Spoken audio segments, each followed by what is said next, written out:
Bonjour à tous. J'avais promis sur ma page Facebook que j'allais faire un petit tuto pour signer l'appui pour le référendum contre la privatisation d'ADP. ADP, ce sont plus d'une trentaine d'aéroports, non seulement à Paris bien entendu, mais un peu partout dans le monde, qui appartiennent pour un peu plus de 50% à l'État français. Et l'État français, donc le gouvernement Macron, veut vendre ADP à Vinci. Apparemment, ce serait Vinci qui serait le principal acheteur, peut-être le seul acheteur. Vinci, vous savez, qui a déjà acheté des autoroutes.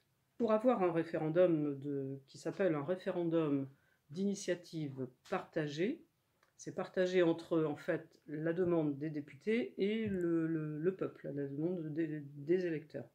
Donc pour avoir un référendum, il y a plusieurs conditions. La première condition qui était qu'il y ait plus d'un tiers, je crois que c'est un tiers des députés qui fassent une demande, qui signent une demande, elle a été validée. Elle a été validée par le Conseil constitutionnel, bien que Macron ait essayé de la faire invalider. Elle a été validée. Énormément de députés, c'est-à-dire quasiment tous, sauf les macronistes, ont fait cette demande pour obtenir un référendum. Je ne vais pas vous expliquer toute la procédure parce que c'est un peu compliqué, mais la première étape c'était ça, qui est des députés qui demandent, un certain nombre de députés, ça c'est validé. Maintenant, il faut avoir 10% du corps électoral qui signe l'appui. Ça s'appelle un appui. On appuie la demande qu'ont faite les députés. Donc il faut 10% du corps électoral, ce qui correspond à l'heure actuelle à 4 700 et quelques mille signatures. Donc on a un site internet très archaïque qui est volontairement fait pour un peu embrouiller les gens. Donc je vais essayer de vous expliquer ça le plus clairement possible. En fait, pour remplir ce formulaire, il ne faut pas s'affoler. Il faut faire ça méthodiquement. Donc je vais vous dire ce qu'il vous faut. Il faut vous munir de votre carte d'identité parce que vous aurez besoin du numéro de votre carte d'identité ou du numéro de votre passeport. Il n'y a que ces deux papiers d'identité qui sont utilisables. Pas le permis, pas d'autres papiers. Soit la carte d'identité, soit le passeport. Et je vous conseille, pour avoir les renseignements nécessaires pour remplir le formulaire, je vous conseille d'avoir aussi à côté de vous votre carte d'électeur.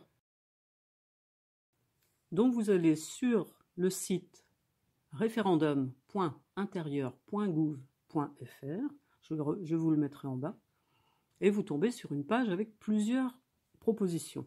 Ces propositions, pour vous, celles qui vous intéressent, vous pourrez aller voir les autres après si vous voulez, c'est déposer un soutien à la proposition de loi visant à affirmer le caractère de service public national de l'exploitation des aérodromes de Paris.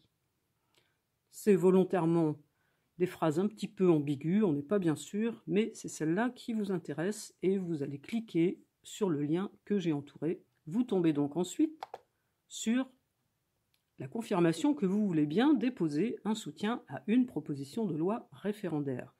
Le site est conçu pour en avoir plusieurs au cas où. Là, il n'y en a qu'une. Donc c'est en bas, proposition de loi. Vous allez la soutenir, c'est-à-dire que vous allez cocher la petite case que j'ai entourée. Ensuite, vous faites suivant. Vous tombez donc ensuite sur la page qui va vous demander tout ce qui concerne votre identité et vos coordonnées. D'abord, votre endroit de vote.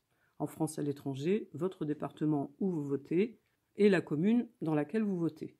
Donc prenez bien la commune telle qu'elle est écrite sur votre carte d'électeur. Vous prenez les trois premières lettres, ça suffit.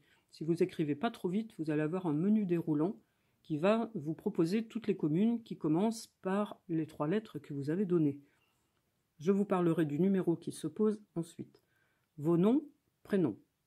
Votre nom de famille, pour les femmes, c'est le nom de jeune fille. Ce n'est pas le nom de mariage, c'est le nom de naissance. Pour les prénoms, mettez-les bien exactement tels qu'ils apparaissent sur votre carte d'électeur.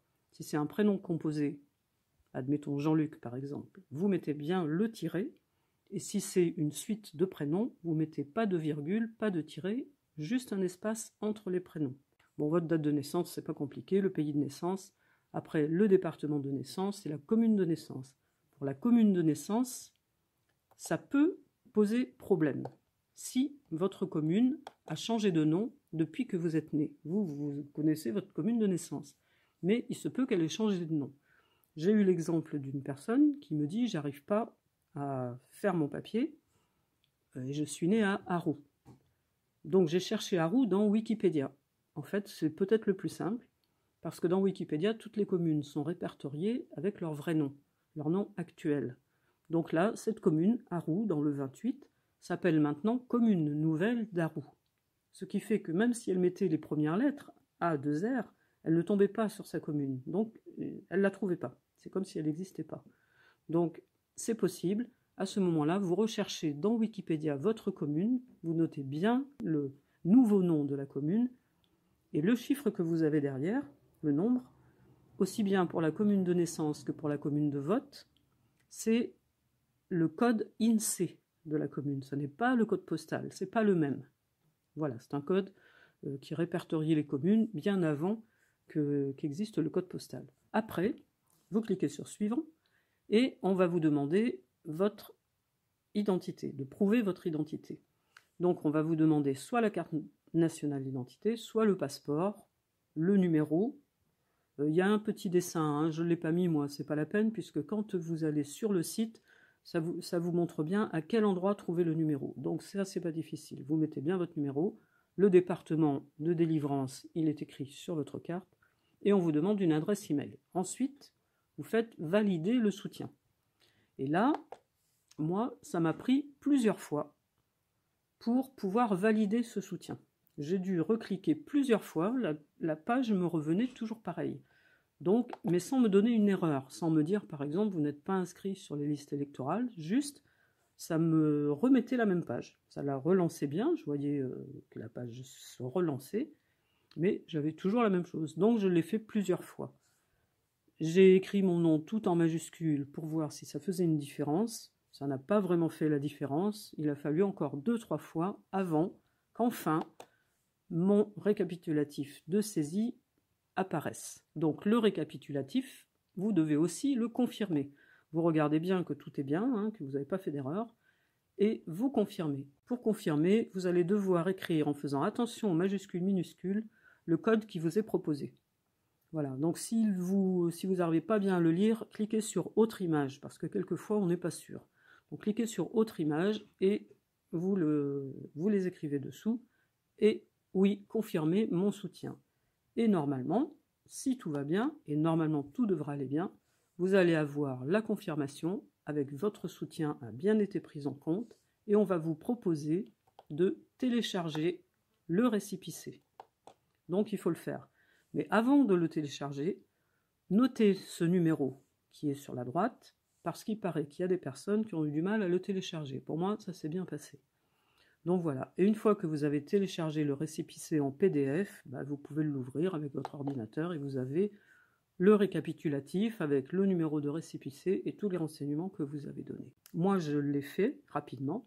Je l'ai fait faire aux personnes autour de moi dont je sais soit qu'elles n'ont pas d'ordinateur, soit qu'elles ont des difficultés parce qu'elles sont âgées ou parce que c'est pas leur truc, les ordinateurs. Donc vous pouvez le faire pour vous et le faire aussi pour les personnes de votre entourage. Le même ordinateur peut servir pour signer plusieurs fois dès l'instant que l'identité de la personne n'est pas la même, bien entendu. Enfin, j'espère qu'on ne peut pas signer 2 fois avec la même identité, mais je pense qu'ils ont fait ce qu'il fallait. Voilà.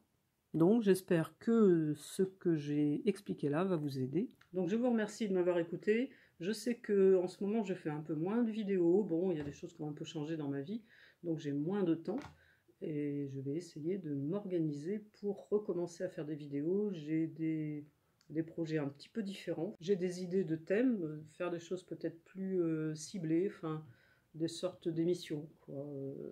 J'ai notamment l'idée d'interroger des personnes, d'interviewer des personnes, un peu pour montrer ce qui existe dans la société, et à chaque fois, j'essaierai de le relier à un livret de la France Insoumise, pour montrer ce que nous, on propose quand les gens nous disent « j'ai tel ou tel problème ». Ça ne sera pas quelque chose de régulier, mais chaque fois que j'aurai l'occasion, je rencontre quand même pas mal de gens, chaque fois que j'aurai l'occasion, eh ben, je proposerai aux personnes de faire une interview sur quelque chose qui leur tient à cœur. Donc je vous souhaite une bonne fin de journée. Je vous remercie. À bientôt. Au revoir.